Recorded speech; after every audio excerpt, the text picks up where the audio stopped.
સ્વાગત છે દોસ્તો ફિલ્મી વાતો ગુજરાતીમાં। આજે આપણે વાત કરવાના છીએ મે મહિનામાં રિલીઝ થયેલી 3 ગુજરાતી ફિલ્મો એટલે કે ધબકારો, વાંકી ચૂકી લવ સ્ટોરી અને ધરપકડ।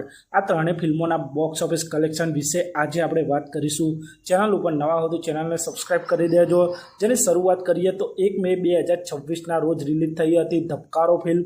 ધબકારો એક ફેમિલી ડ્રામા ફિલ્મ હતી જેમાં આર્જવ ત્રિવેદી, દિવ્યેન ભોજાણી જેવા કલાકારો જોવા મળ્યા હતા અને ધબકારો ફિલ્મે સિનેમાઘરોમાં 2 સપ્તાહ પૂરા કરી લીધા છે અને આ 2 સપ્તાહમાં આ ફિલ્મે કેટલી કમાણી કરી છે તેની વાત કરીએ તો સૌ પ્રથમ સપ્તાહમાં ધબકારો ફિલ્મે 3 કરોડ 52 લાખની કમાણી કરી હતી। બીજા સપ્તાહમાં 2 કરોડ 76 લાખની કમાણી કરી હતી। આમ 2 સપ્તાહમાં ધબકારો ફિલ્મનું ટોટલ બોક્સ ઓફિસ કલેક્શનની વાત કરીએ તો 2 સપ્તાહમાં ગુજરાતી બોક્સ ઓફિસ પર આ ફિલ્મે 5 કરોડ 42 લાખનું કલેક્શન કર્યું છે અને વર્લ્ડ વાઇડ 6 કરોડ 28 લાખનું બોક્સ ઓફિસ કલેક્શન આ ફિલ્મે કરી લીધું છે અને ધબકારો ફિલ્મ બોક્સ ઓફિસ પર સુપરહિટ થઈ ગઈ છે અને ધબકારો ફિલ્મ હવે તેના 3જા સપ્તાહમાં આવી ગઈ છે। તો જોવાનું રહેશે કે આ ફિલ્મ તેના લાઈફ ટાઈમમાં બોક્સ ઓફિસ પર કેટલી કમાણી કરે છે તે જોવાનું રહેશે। તે પછી આગળની ફિલ્મની વાત કરીએ તો વાંકી ચૂકી લવ સ્ટોરી। આ ફિલ્મ 8 મે 2026ના રોજ રિલીઝ થઈ હતી।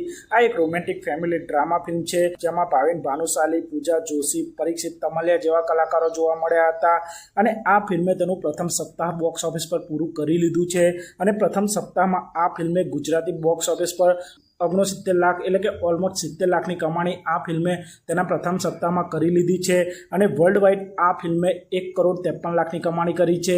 એટલે કે વાંકી ચૂકી લવ સ્ટોરી આ ફિલ્મ પણ બોક્સ ઓફિસ પર ધીમે ધીમે પરફોર્મ કરી રહી છે અને આ ફિલ્મ હવે તેના બીજા સપ્તાહમાં ચાલી રહી છે।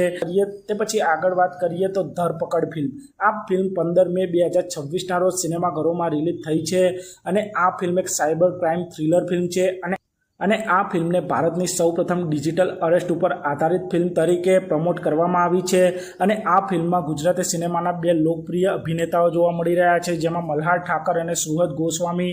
તે પછી આ ફિલ્મના સૌપ્રથમ દિવસના બોક્સ ઓફિસ કલેક્શનની વાત કરીએ તો ધરપકડ ફિલ્મે તેના પ્રથમ દિવસે ગુજરાતી બોક્સ ઓફિસ પર 13,24,000નું બોક્સ ઓફિસ કલેક્શન કર્યું છે અને વર્લ્ડ વાઇડ આ ફિલ્મે 15,62,000નું બોક્સ ઓફિસ કલેક્શન કર્યું છે અને આ ફિલ્મને તેના સૌપ્રથમ દિવસે ખૂબ જ ધીમી શરૂઆત મળી છે પણ હજુ આગળ જતાં આ ફિલ્મ બોક્સ ઓફિસ પર સારું એવું પરફોર્મ કરી શકે છે કારણ કે આ ફિલ્મનો કન્ટેન્ટ એકદમ યુનિક છે અને આ ફિલ્મમાં મલ્હાર ઠાકર અને સુહૃદ ગોસ્વામી સૌપ્રથમવાર જોવા મળી રહ્યા છે।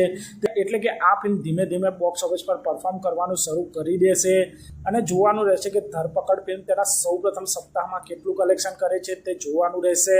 તો આપ સૌએ આમાંથી કેટલી ફિલ્મો જોઈ છે તે કોમેન્ટ કરજો અને આપ સૌ આવા પ્રકારના ગુજરાતી ફિલ્મોને લગતા વિડીયો જોવા માંગતા તો ચેનલને સબસ્ક્રાઇબ કરી દેજો, વિડીયોને લાઇક કરી દેજો અને જોતા રહો ફિલ્મી વાતો ગુજરાતી।